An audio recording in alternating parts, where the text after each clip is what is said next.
I'm Dr. Kemi Olunloyo. This is chapter 2 of the Adeleke Curse, my TikTok docu-series about the death of Ifeanyi Adeleke.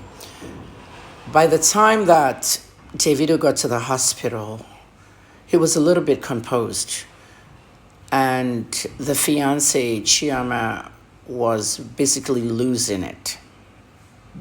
I want to try and look into this camera because this story is very disheartening. And I know you guys are going to be crying behind my docu-series there, behind the phone.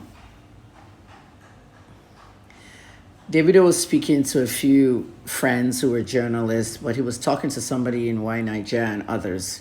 And a screenshot went out saying that the doctor said he's still sleeping, he's still unconscious, and that in a few hours they should be able to revive him. Davido had no idea about drowning.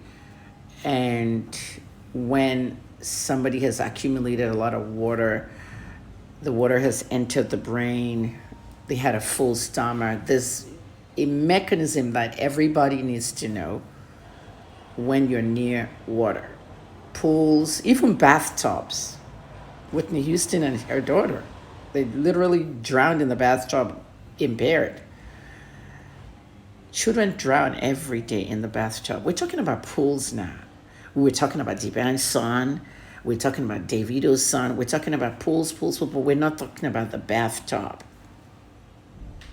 It is so important. So Davido was basically talking to that person in the DM saying that he's still sleeping and he'll be up in a few hours. Unfortunately, the child was already dead. According to my source in Evercare, Ifeanyi was brought in, DOA, what we call dead on arrival in America. But when you have a DOA, sometimes you might want to console the parents or make them feel a little bit by not telling them right away. The boy had gone. He was dead. 2 hours in a pool, full stomach.